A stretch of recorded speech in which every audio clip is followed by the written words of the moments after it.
السلام علیکم ورحمۃ اللہ وبرکاتہ۔ بسم اللہ الرحمن الرحیم۔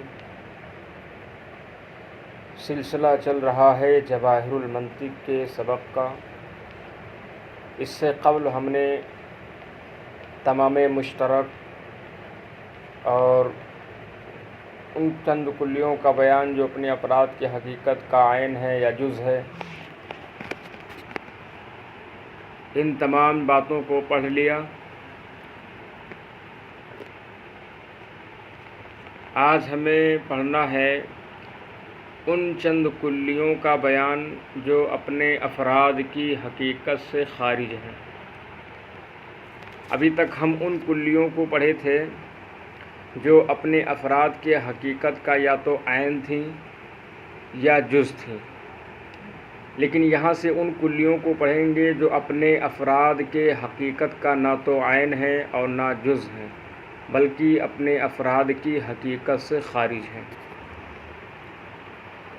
وہ کون سی کلیاں ہیں جو اپنے افراد کے حقیقت کا نہ عین ہے؟ عین کا مطلب یہ ہوتا ہے کہ جو حقیقت اس کلی کی ہو وہی اس کے افراد کی ہو، اور جز کا مطلب یہ ہوتا ہے کہ وہ کلی اپنے افراد کے حقیقت کا جز ہو۔ عین کا مطلب اس کی مثال یہ ہے کہ جیسے انسان کی حقیقت حیوان ناطق اور اس کے افراد زید، بکر، خالد وغیرہ کی حقیقت بھی حیوان ناطق، تو یہاں انسان اپنے افراد کی حقیقت کا عین ہے۔ اور جز کا مطلب جیسے کہ حیوان کی حقیقت جسم نامی حساس متحرک بالارادہ، اور اس کے افراد کی حقیقت انسان کی حقیقت الگ، فرس کی حقیقت الگ، حیوان ساحل کی حقیقت الگ، مفترس کی حقیقت الگ، اور ان سب کے ساتھ یہ حیوان ان افراد کا جز ہوتا ہے۔ یہاں سے ہم پڑھیں گے کہ وہ کلیاں جو اپنے افراد کی حقیقت سے خارج ہیں۔ سوال و جواب کا طرز یہاں بھی اپنایا گیا ہے۔ صاحب کتاب فرماتے ہیں سوال: معاشی کلی ہے یا جزئی؟ بر تقدیر اول معاشی کے افراد کیا ہیں؟ معاشی کا ترجمہ پہلے سمجھ لیں۔ معاشی کہتے کسے ہیں؟ مشا یمشی کا معنی ہوتا ہے چلنا، اور اسی سے اسم فاعل کا صیغہ ہے ماشی۔ ماشی کے معنی ہوتا ہے چلنا، چلنے والا۔ اب چلنے والا انسان بھی ہوتا ہے،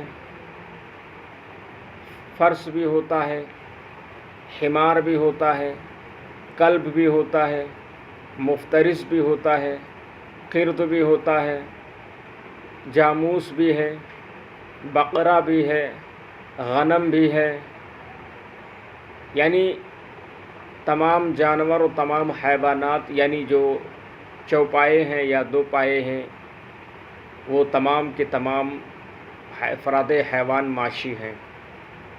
تو پتہ چلا کہ یہ جو معاشی ہے اس کے تحت بہت سارے افراد آ رہے ہیں۔ تو یہ تو کنفرم ہو گیا کہ جب اس کے تحت افراد آ رہے ہیں، اس کے نیچے افراد آ رہے ہیں، اس کے بچے ہیں، انسان، فرس، حمار، کلب، مفترس، قرد اور گائے، بھینس، بندر، تو پتہ چلا کہ یہ معاشی جزئی تو نہیں ہو سکتا، بلکہ کیا ہے؟ کلی ہے۔ کیونکہ جزئی جو ایک متعین اور مشخص چیز پر دلالت کرے اس کو جزئی کہتے ہیں، اور کلی کسے کہتے ہیں؟ جو اپنے افراد، جس کے افراد ہوں اور وہ کثیرین پر صادق آنے سے مانے نہ ہو۔ تو کریں سوال: معاشی کلی ہے یا جزئی؟ بر تقدیر اول معاشی کے افراد کیا ہیں؟ بر تقدیر اول مطلب اگر یہ کلی ہے تو اس کے افراد کیا ہیں؟ جواب کریں: معاشی کلی ہے، اور انسان، فرس، اسد، حمار، کلب وغیرہ حیوانات معاشی کے افراد ہیں، کیونکہ یہ تمام کے تمام ان کے اندر چلنے کی صلاحیت ہے، اور جن جن کے اندر چلنے کی صلاحیت ہے وہ تمام کے تمام معاشی ہیں۔ ٹھیک ہے، چاہے وہ انسان ہو چاہے جانوروں میں سے ہوں۔ اب پھر سوال ہو رہا ہے کہ سوال: معاشی اپنے افراد کی حقیقت کا جز ہے یا عین ہے؟ کیونکہ آپ نے اوپر تسلیم کر لیا ہے کہ معاشی یہ کلی ہے، اور وہ ہم نے پڑھا ہے کہ کلی یا تو اپنے افراد کی حقیقت کا عین ہوتی ہے یا جز ہوتی ہے، ٹھیک ہے؟ تو اب سوال یہی ہے کہ معاشی اپنے افراد کی حقیقت کا عین ہے یا جز ہے؟ اب معاشی اپنے افراد کی حقیقت کا جز ہے یا نہیں؟ معاشی اپنے افراد کی حقیقت کا جز ہے یا نہیں؟ تو سوال ہے، اس کے حساب سے جواب ہے۔ تو پہلے یہ تو سمجھ لیجئے کہ معاشی اپنے افراد کی حقیقت کا تو عین نہیں ہو سکتی، ٹھیک؟ افراد کی حقیقت کا عین کیوں نہیں؟ عین کا مطلب یہ ہوتا ہے دوستوں کہ معاشی صرف کسی ایک فرد کے اندر ہی محدود ہو کر رہ جائے، یعنی چلنے کی صلاحیت صرف کسی ایک ہی فرد کے اندر پائی جائے، اور ایسا ہے نہیں، ٹھیک ہے؟ بلکہ تمام کے تمام بہت سارے جتنے افراد آتے ہیں، یعنی جتنے جن حیوانات یا جن چیزوں کے اندر معاشی یعنی چلنے کی صلاحیت ہے، وہ سب کے سب معاشی کہلاتے ہیں۔ لہٰذا پتہ چلا کہ یہ اپنے افراد کی حقیقت کا تو عین نہیں ہے۔ اب یہ دیکھیں گے کہ یہ اپنے افراد کی حقیقت کا جز ہے یا نہیں، تو یہ اپنے افراد کی حقیقت کا جز بھی نہیں ہے، کیونکہ معاشی کے افراد ہیں حیوان، معاشی کے افراد ہیں جو انسان، معاشی کے افراد ہیں حمار، معاشی کے افراد ہیں فرس، معاشی کے افراد ہیں کلب، معاشی کے افراد ہیں مفترس۔ تو ان میں ہم دیکھیں گے کہ کسی کی بھی حقیقت کا جب ہم جو ہے نام لیتے ہیں، کسی کی بھی حقیقت کو ہم بیان کرتے ہیں تو کسی کے ساتھ ہم معاشی نہیں کہتے ہیں، یعنی ہم حیوان معاشی نہیں کہتے ہیں، یا ہم یہ نہیں کہتے ہیں کہ انسان معاشی، یا ہم یہ نہیں کہتے ہیں کہ فرس معاشی، یا ہم یہ نہیں کہتے ہیں کہ ساحل معاشی، یا ہم یہ نہیں کہتے ہیں کہ ناہک معاشی، یا ہم یہ نہیں کہتے ہیں کہ کلب معاشی، یا ہم یہ نہیں کہتے ہیں کہ جو ہے کرد معاشی۔ کسی بھی افراد کے ساتھ ہم جو ہے معاشی کا لفظ نہیں ذکر کرتے ہیں۔ تو پتہ چلا کہ معاشی اپنے افراد کی حقیقت کا جز بھی نہیں ہے اور اپنے افراد کی حقیقت کا عین بھی نہیں ہے۔ پھر کیا ہے؟ تو کہہ رہے ہیں کہ معاشی اپنے افراد کی حقیقت سے خارج ہے۔ ایک چیز یاد رکھیے دوستوں کہ جو کلیاں اپنے افراد کی حقیقت کا عین ہوتی ہیں یا جز ہوتی ہیں، تو اس کا مطلب یہ ہوتا ہے کہ اس کلی کے بغیر، ہے نا، اس کلی کے بغیر یعنی جو اپنے افراد کی حقیقت کا عین ہوتے ہیں یا جز ہوتی ہیں، اس کے فرد کا وجود ہی نہیں ہو سکتا ہے۔ جیسے حیوان یہ انسان کے حقیقت کا جز ہے، حیوان یہ انسان کی حقیقت کا جز ہے، اگر حیوانیت نہیں ہوگا تو یہ انسان کا وجود ہی نہیں ہو سکتا ہے، ٹھیک ہے دوستو؟ اسی طریقے سے ناطق یہ انسان کے افراد کا جز ہے، ٹھیک ہے؟ اگر ناطق نہیں تو انسان کا وجود ہی نہیں ہو سکتا، کیونکہ اس کی حقیقت میں یہ داخل ہے، ٹھیک ہے؟ حقیقت کا مطلب یہ ہوتا ہے کہ اس کی ذات کے اندر داخل ہو، اور معاشی جو ہے یہ اس کی ذات میں داخل نہیں ہے، ٹھیک ہے؟ یہ اس کے ذات میں اس لیے داخل نہیں ہے کہ کوئی یہ نہیں کہہ سکتا ہے کہ جس انسان کے اندر چلنے کی صلاحیت نہ ہو وہ انسان نہیں ہے، کیونکہ انسان تب بھی وہ کہلائے گا اگر اس کے اندر چلنے کی صلاحیت نہ ہو، وہ جو ہے لیٹا ہو بیٹھا ہو، ہے نا؟ تو پتہ چلا معاشی ہونا یہ انسان کی حقیقت نہیں ہے، اس کی حقیقت میں داخل نہیں ہے۔ اسی طریقے سے فرس کی حقیقت میں داخل نہیں ہے، فرس کی حقیقت ہے حیوان ساحل، ٹھیک ہے؟ اور وہ جو ہے حمار کی حقیقت ہے حیوان ناہک، کلب کی حقیقت ہے حیوان نابے۔ دیکھیے کسی بھی افراد کے ساتھ معاشی کا لفظ نہیں ذکر کیا گیا ہے، ہر ایک کی حقیقت بھی ذکر کر دی گئی لیکن حقیقت میں معاشی کا لفظ نہیں آیا، تو پتہ چلا معاشی ہونا یہ اس کے اپنے افراد کی حقیقت کا نہ جز ہے نہ عین ہے، بلکہ یہ اپنے افراد کی حقیقت سے خارج ہے۔ حقیقت کا اگر جز ہوتی، اگر حقیقت کا یہ جز ہوتا تو اس کے اندر یہ داخل ہوتا، یعنی اس کے بغیر اس فرد کا وجود ہی نہیں ہوتا، لیکن ایسا نہیں ہے کہ معاشی نہ ہو، اگر اس کے اندر مشیت کی صلاحیت نہ ہو تو وہ اپنی حقیقت سے خارج، یعنی اس کا وجود ہی نہیں ہو سکتا ہے، ٹھیک ہے دوستو؟ کرے معاشی اپنے افراد کی حقیقت سے خارج ہے، جز نہیں۔ مثلا انسان کی حقیقت حیوان ناطق ہے، فرس کی حقیقت حیوان ساحل ہے، اسد کی حقیقت حیوان مفترس، حمار کی حقیقت حیوان ناہق، کلب کی حقیقت حیوان نابہ۔ دیکھو معاشی نہ تو انسان کی حقیقت کا جز ہے، نہ فرس کی حقیقت کا جز ہے، نہ فرس کی حقیقت کا جز ہے، نہ حمار کی حقیقت اور نہ کلب کی حقیقت کا جز ہے۔ اگر اس کی حقیقت کا جز ہوتا تو اس کے ساتھ اس طریقے سے حیوان ساحل ہے، اسی طریقے لکھا ہوتا ہے حیوان ساحل معاشی، انسان ناطق حیوان ناطق معاشی، ہے نا؟ اسی طریقے سے حمار کی بات ہوتی تو حیوان ناہق معاشی، لیکن صرف حیوان ناہق تو ہے، حیوان مفترس تو ہے، حیوان ساحل ہے، لیکن معاشی کا ذکر نہیں ہے۔ اس لیے معاشی اپنے افراد کی حقیقت کا نہ جز ہے نہ عین ہے، بلکہ اپنے افراد کی حقیقت سے خارج ہے۔ خارج میں نے بار بار بتایا، خارج کا مطلب یہ ہوتا ہے کہ اس کے بغیر اس فرد کا پایا جانا ممکن ہو، اس فرد کے پائے جانے میں معاشی کا کوئی دخل نہ ہو۔ اگر دخل ہوتا تو یہ حقیقت میں داخل ہوتی، یہ دخل اس کا نہیں ہے، یعنی اس کے وجود کے بغیر بھی حقیقت، انسان کی حقیقت، فرض کی حقیقت، قلب وغیرہ کی حقیقت پائی جاتی ہے، تو یہ اس کی حقیقت میں داخل نہیں بلکہ اس کی حقیقت سے خارج ہے۔ سوال ذاہق کے افراد کیا ہیں اور ذاہق اپنے افراد کی حقیقت کا جز ہے یا نہیں؟ ذاہق کے افراد کیا ہیں اور ذاہق اپنے افراد کی حقیقت کا جز ہے یا نہیں؟ تو ظاہر سی بات ہے میرے بھائی کہ ذاہق ہنسنے والے کو کہتے ہیں، اور ہنسنے کی صلاحیت صرف انسان کے اندر ہوتی ہے، ٹھیک ہے؟ انسان کے اندر نہ تو گھوڑے کے اندر ہے، نہ تو گدھے کے اندر ہے، نہ کوئی کتے کے اندر ہے، نہ مفترس کے اندر ہے، اور نہ ہی ناہق کے اندر ہے۔ تو پتہ چلا ذاہق صرف اور صرف انسان ہی ہو سکتا ہے۔ سوال انہوں نے کیا ذاہق کے افراد کیا ہیں اور ذاہق اپنے افراد کی حقیقت کا جز ہے یا نہیں؟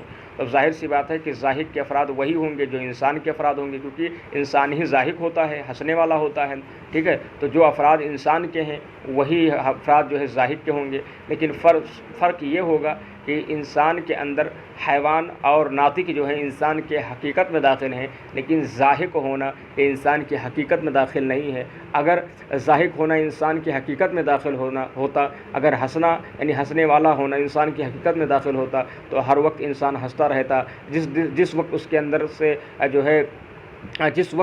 سے جو ہے ذہق ختم ہوتا تو وہ انسانیت سے خارج ہو جاتا۔ جیسے مثال کے طور پر میں ابھی اس وقت پڑھا رہا ہوں، میں انسان ہوں، اب ذاہق ہونا میری حقیقت ہوتی، انسان ذاہق ہونا میرے حقیقت میں داخل ہوتا تو اس وقت ہم پڑھا رہے ہیں نہیں ہنس رہے ہیں تو ہم انسان ہی نہیں ہوتے اگر ہمارے حقیقت میں داخل ہوتا۔ پتہ چلا ذاہق کے افراد اور انسان کے افراد برابر تو ہیں، لیکن ذاہق اپنے افراد کی حقیقت کا نہ تو جز ہے نہ اپنے افراد کی حقیقت کا عین ہے، بلکہ یہ افراد کی حقیقت ہی میں نہیں بلکہ اپنے افراد کی حقیقت سے یہ کیا ہے؟ خارج ہے، ایک خارجی شے ہے، ٹھیک ہے؟ جو انسان کو کبھی کبھی عارضی طور پر لاحق ہوتا رہتا ہے، انسان کبھی ہنستا ہے کبھی نہیں ہنستا ہے۔ تو ایسے جس طریقے سے معاشی ہے کہ معیشت یہ انسان کے وجود کے لیے جو ہے ضروری نہیں ہے، انسان کی حقیقت میں داخل نہیں ہے، ایسے ہی ذہق یعنی ذاہق بھی انسان کے یا حیوان کے حقیقت کا، انسان کی حقیقت کا جو ہے نہ جز ہے نہ عین ہے بلکہ یہ اس سے ایک خارجی شے ہے۔ اس کے بغیر انسان کا وجود موقوف، اس کے بغیر انسان کا وجود پایا جا سکتا ہے، انسانیت کا وجود اس پر موقوف نہیں ہے، ٹھیک ہے دوستو؟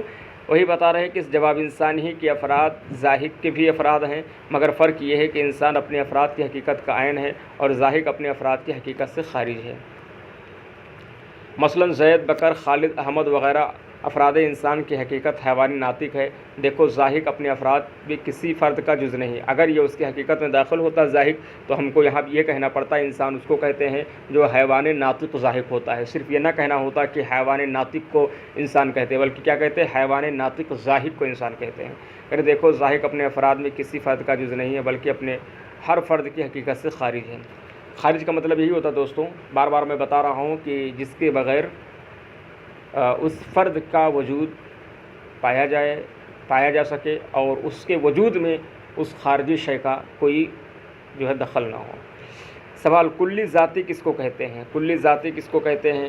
تو جواب بہت آسان ہے، کرے جو کلی اپنے افراد کی حقیقت کا عین ہو یا جز ہو اس کو کلی ذاتی کہتے ہیں۔ جیسے انسان یہ اپنے افراد کی حقیقت کا عین ہے، حقیقت انسان کا جو حقیقت انسان کی ہے وہی حقیقت اس کے فرد کی ہے، زید، بکر، خالد وغیرہ کی ہے، تو انسان یہ اپنے افراد کی حقیقت کا عین ہے، اس وجہ سے اس کو ہم کلی ذاتی کہیں گے۔ اسی طریقے سے فرض بھی اپنے افراد کی حقیقت کا عین ہے، جو حقیقت فرض کا ہے وہی اس کے افراد کا ہے۔ حیوان ساحل فرض کی بھی حقیقت ہے، اور دنیا کے اندر جتنے بھی گھوڑے پائے جاتے ہیں سب کی حقیقت کیا ہے؟ حیوان ساحل ہے۔ ناطق یہ بھی کیا ہے؟ یہ اپنے افراد کی حقیقت کا جز ہے، ٹھیک ہے؟ ناطق یہ اپنے افراد کی حقیقت کا جز ہے، یہ اپنے افراد کی حقیقت کا عین نہیں ہے، ٹھیک ہے؟ کیونکہ ناطق کسے کہتے ہیں؟ حیوان کے ساتھ پایا جاتا ہے، اور یہ ناطق ہونا یہ انسان کی حقیقت کا عین نہیں ہے بلکہ انسان کے افراد کی حقیقت کا جز ہے۔ تو انہوں نے کیا کہا؟ کلی ذاتی اس کو کہتے ہیں، اس کلی کو کہتے ہیں جو اپنے افراد کی حقیقت کا یا تو عین ہو یا جز ہو۔ تو ناطق کیا ہے؟ یہ زید، بکر، خالد وغیرہ جو افراد ہیں یہ ان کے کیا ہیں؟ ان کی حقیقت کے جز ہیں۔ کیونکہ ہم سوال کریں گے کہ زید کسے کہتے ہیں تو آپ یہی کہو گے حیوان اور ناطق کو کہتے ہیں، تو پتہ چلا حیوان کے ساتھ ناطق جو ہے ایک جز ہی ہے جو زید، بکر، خالد وغیرہ کے افراد کے حقیقت میں پایا جاتا ہے۔ ٹھیک ہے دوستوں، حساس یہ بھی اپنے افراد کی حقیقت کا عین نہیں ہے بلکہ اپنے افراد کی حقیقت کا ایک جز ہی ہے۔ جیسے کہ ہم سوال کریں حیوان کسے کہتے ہیں، تو آپ کہو گے حیوان جسم نامی حساس متحرک بالارادہ کو کہتے ہیں۔ تو حیوان 3 جزوں سے مل کر بنتا ہے، انہی میں سے ایک جز جو ہے حیوان حساس بھی ہے۔ ایسے ہی اگر ہم سوال کریں حیوان کے افراد کے بارے میں کہ حیوان کے افراد میں جو ہے انسان کسے کہتے ہیں، تو چونکہ جو ہے یہ اپنے افراد کے جو یہ حساس جو ہے اس کے اندر بھی پایا جائے گا، تو پتہ چلا کہ حساس ہونا یہ اپنے افراد کی حقیقت کا عین نہیں ہے بلکہ اپنے افراد کی حقیقت کا جز ہے۔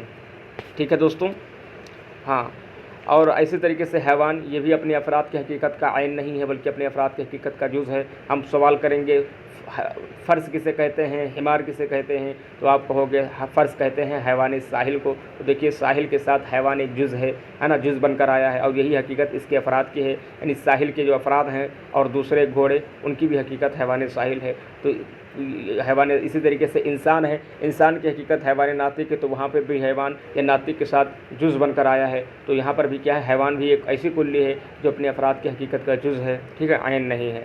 جس میں نامی جتنے بھی یہ جنس ہوں گے یہ سب کے سب اپنے افراد کی حقیقت کے عین نہیں ہوں گے بلکہ کیا ہوں گے، اپنے افراد کی حقیقت کے جز ہی ہوں گے۔ تو جس میں نامی بھی حیوان کی طرح اپنے افراد کی حقیقت کا جز ہے، عین نہیں۔ جس میں مطلق اور جوہر بھی اپنے افراد کی حقیقت کا جز ہے، عین نہیں ہے دوستوں، ٹھیک ہے، ویسے سمجھ لینا جیسے حیوان کو سمجھے ہو۔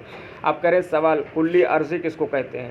جواب جو کلی اپنے افراد کی حقیقت سے خارج ہو اس کو کلی عرضی کہتے ہیں۔ آپ نے بھی پڑھا نا، معاشی پڑھا، حساس پڑھا، تو یہ بھی کلی تھے لیکن یہ اپنے افراد کی حقیقت سے خارج، تو معاشی ہونا، معاشی اور زہق یہ سب اپنے افراد کی حقیقت سے کیا ہیں، خارج ہیں۔ تو جو کلی اپنے افراد کی حقیقت سے خارج ہو، اس کی حقیقت میں داخل نہ ہو تو اس کو کلی عرضی کہتے ہیں، اور جو کلی اپنے افراد کی حقیقت کا عین ہو یا جز ہو اس کو کلی ذاتی کہتے ہیں۔